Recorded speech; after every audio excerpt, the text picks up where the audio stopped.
Hey, what is up guys? This is Aaron from Chronos Games here, and today I'm going to be bringing you a Magicka Templar build. And this is Elder Scrolls Online, in case you're wondering. So anyway, let's go ahead and get into it. Champion perk tree.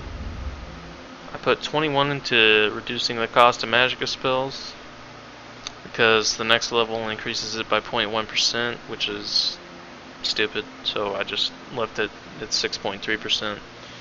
I put 91 into Arcanist for nearly it's 23% magic recovery, just a little over. 10 into Tumbling. You're going to need this for mainly to break free. So that helps with maintaining your stamina through break free. 22 into Bless. This is going to help with your Breath of Life skill as a Magicka Templar. It's a must-have ability. Breath of Life, by the way. But anyway, 22 into Blessed, and the rest into Thaumaturge, which increases my Magicka damage by 25%.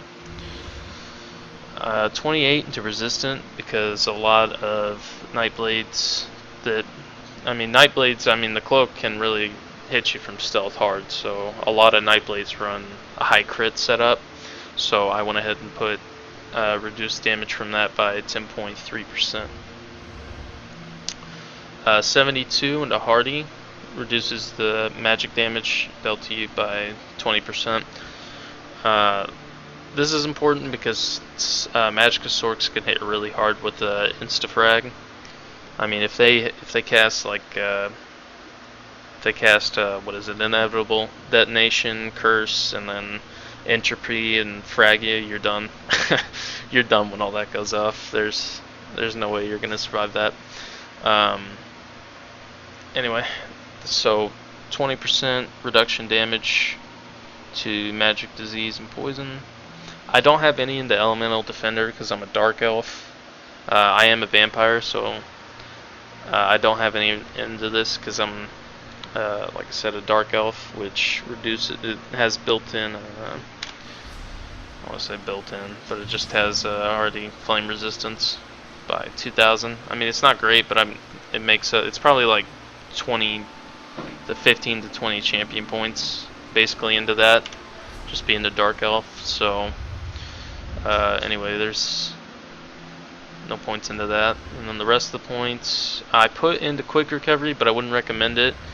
Since we're going one-handed shield, I would recommend that you put the rest of those points into block expertise. So yeah, that's the champion tree set up. I'm going to take you through the gear that I'm running. I'm running 2-piece Molokina. It doesn't really matter what traits you get with this. It's mainly just the set bonuses that you get. You get 124 spell and weapon damage, and then 2 consecutive light attacks increases your ability cost by 33%, but increases your spell and weapon damage by 500. So that's really good. And I went 5-piece Kagrenak. This is the only heavy armor piece that I had, and the most effective. The chest is always the most effective heavy armor piece. So I went ahead and went heavy armor on the chest piece. Plus it looks cool. I mean, I think Imperial heavy armor chest piece looks pretty cool. So this is the only heavy. The rest are light. If you can get Undaunted Metal, try to get one of these medium if you have it. That way it increases your all 3 of your magic health and stamina by 7%. Definitely worth pursuing. But yeah, we're going 5-piece Kagrenak with that. 3-piece Willpower and 2 Torix Pact. I'm currently working on a V16 sword of Torix Pact, but it's like 64,000 upgraded to gold, and I just don't have that kind of gold right now. But you definitely need gold weapons, because it's definitely a huge difference. So anyway, I'll run you through the skills now. Oh, and it is a Restoration Staff of Kagrenak's Hope. I already had this one made before I made these 5-piece VR16 sets of Kagrenak, so I just didn't really know what to put there, so I just went ahead and put that there. Let's see. Skills, yes, skills. Radiant Depression, Great Execute, goes through dodge roll, and it does like 330% more damage. It does up to 330% more damage. It's a good execute. Puncturing Sweep. This ability is basically your bread and butter DPS. Toppling Charge, your gap closer. Now this gap closer is unique because it goes through dodge roll. And defensive posture. The reason why I'm going defensive posture, it's not for the block increased amount of damage you can block or reduced blocking. It's the fact that this, I would go Eclipse, but the fact that this ability gives the other players CC immunity is trash. They should not get CC immunity for putting that on them. So, I put defensive posture on here for that reason, because it CCs them. And as you notice, I didn't even morph this. You don't want to morph this to where it stuns the caster, because it'll put a CC immunity on them, and you want to put a hard CC on them whenever you go to toppling charge. See, whenever the Sork is going to crystal frag you, you have this up. As soon as you see this thing reflect, you need to toppling charge them to knock them down so that they can't roll their own frag. If you do that combo right there, you do that crystal frag reflex, you do your toppling charge gap closer, do your Dawn Breaker, and then hammer them down with the Radiant Oppression execute. I mean, they're done. You got to take out Magicka Sorks fast because they will shield stack. I'm not hating. Don't get me wrong. Not hating. It's their way of absorbing damage. I get that. But yeah, they'll shield stack and you won't be able to kill them. So you gotta know how to take out the Sorks. The main key to taking out a Magicka Sork is exerting their stamina. You get a Magicka Sork without any stamina, they're done. They're done. Okay, so back bar abilities, Purifying Ritual, kind of in the title. It's basically just a purge. It purges up to 5 harmful effects on you. And it has, the heal's not great. I mean, it's not worth counting in there, but the main thing out of this is that it purges 5 harmful effects on you. It can also purge other players nearby if you're running in a small group. Elusive Mist, I mainly have this. You're completely immune to CC while you're in this. You also take reduced damage by 75%, which is good. Which is really good.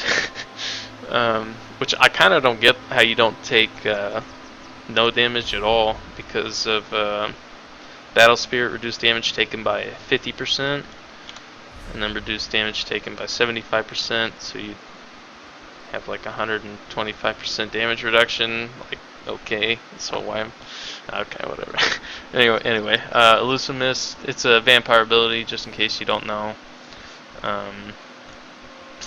But anyway, that's mainly to get away from larger groups, or if I need to, I'm low on health, pop one of these, get some line of sight going, and pop a few Breath of Lives. Good for that. Channel Focus, I mainly have this for the physical resistance and the spell resistance.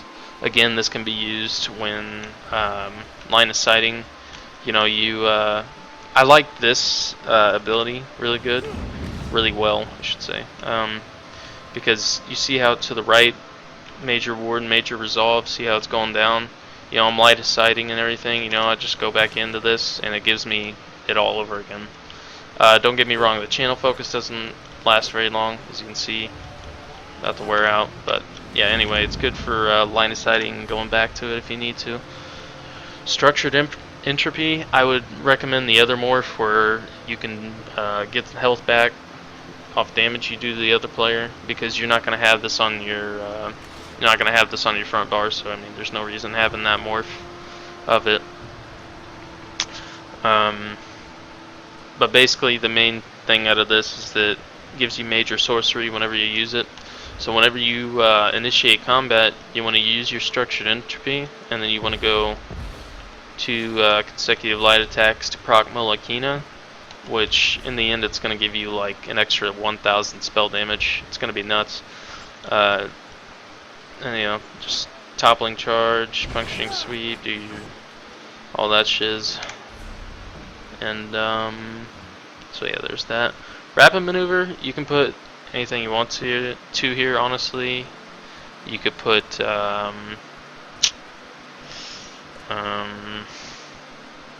what could you put here? You could put ooh, if you have it. Oh, definitely if you have it. Yeah, I can't wait to get this ability. Oh, it's gonna be great. If you have it, put Magicka here. If you have it, it's gonna help. Clouding Swarm, another ultimate. You can put anything you want there. I just kind of have it there for a little bit extra regen on this bar. But anyway, that's the build, guys. Hope you enjoyed. Hope it helps you out if you go to try it. And I'll see you guys in the next one.